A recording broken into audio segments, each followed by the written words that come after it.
Hello viewers, welcome to my new blog. এটা হচ্ছে সিলেটের রাতারগুল সোয়াম্প ফরেস্ট। এটার আগের একটা ভিডিও ছিল, আর এটা হচ্ছে সেকেন্ড পার্ট রাতারগুলের ভিডিও ব্লগ। আপনারা দেখতে থাকুন। আমরা নৌকায় করে ভিতরের এই দৃশ্যগুলো উপভোগ করছি, দেখছি আর আপনাদেরকে দেখাচ্ছি।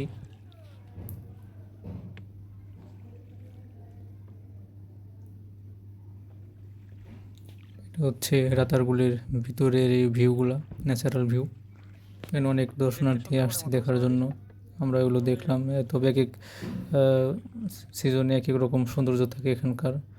পানি শুকিয়ে গেলে একরকম, গ্রীষ্মের সময় আবার বর্ষার সময় এখন পানির সময় আবার এখন অনেক অনেক অন্য রকম একটা ন্যাচারাল ভিউ আছে এখানকার।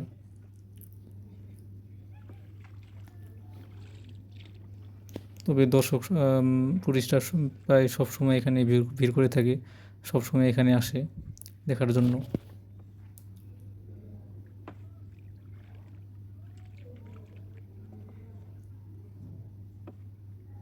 ভিতরটা অনেক বড়, এই এরিয়াটা পুরো জায়গা জুড়ে আমরা দেখলাম আর কি ঘুরে নৌকায়। তবে যখন শুকনো থাকে গ্রীষ্মের সময়, তখন আবার নৌকা ছাড়াই হেঁটে হেঁটেই অনেকটা দেখা যায় বা ঘোরা যায় এই জায়গাগুলো। এখন বর্ষা শেষ বা বর্ষাকাল তাই আর কি এখন একটু অনেকখানি পানি আছে, নৌকায় করে বেশিরভাগ জায়গায় ঘুরলাম। কিছুটা হয়তো বা শুকনা, এই শুকনো অংশটুকু শুধু হাঁটলাম, আর বাকি চারদিকেই শুধু পানিতে ভরা। নৌকায় করে ঘোরা যায় বাকি জায়গাগুলো। এখানে ছবি ভিডিও অনেকে করতেছে দেখলাম। একটু পরে আবার নৌকায় উঠে আমরা একদম আমাদের এই ঘাটে এসে পৌঁছাবো।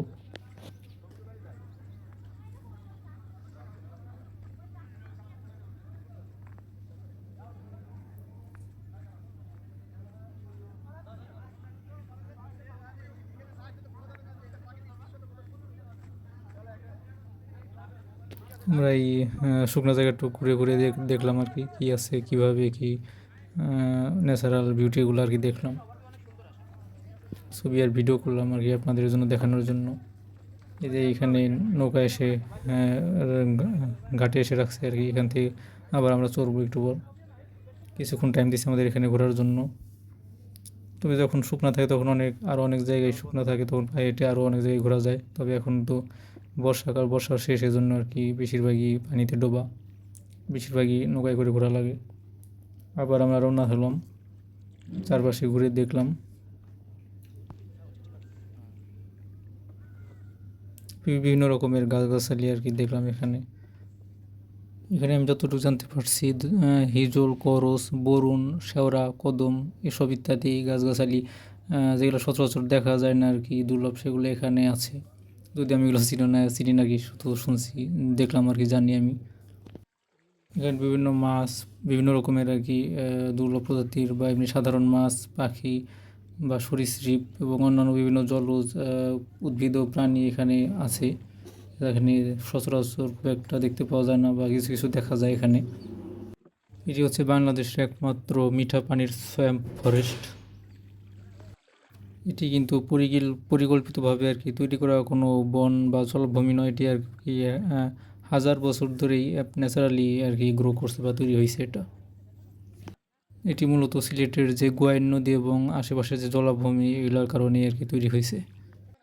সময়ের পরিবর্তনে যে পানিতে টিকে থাকতে পারে এরকম যে গাছ, হিজল বা করজ গাছ, এগুলো আর কি এখানে জন্মাতে শুরু করছে, এগুলো আর কি টিকে আছে এখানে এখনও। এই জলাভূমি বা বনটি আর কি সিলেটের গোয়াইন নদীর সাথে সংযুক্ত, এবং 2000 সালের পর থেকে এটি সারা পৃথিবীতে পরিচিত হতে থাকে। 2010 সালের পর থেকে আর কি মূলত যারা টুরিস্টদের কাছে একটি পরিচিতি পায় এবং ভিড় হয় এখানে। পানির নিচে বিভিন্ন ডালপালা বা গাছগাছালি দেখা যায়, তা দেখে মনে হয় যে পুরো বনটি আর কি নদীর উপর বা পানির উপর ভেসে আছে এরকম আর কি। আর সোয়াম্প ফরেস্ট হলো মূলত সেই বন যে বন সারা বছরই বা বছরের বেশিরভাগ সময় আর কি জলাভূমিতে বা পানির নিচে আর কি ডুবে থাকে, এরকম আর কি বোঝায়। ওকে, টাটা।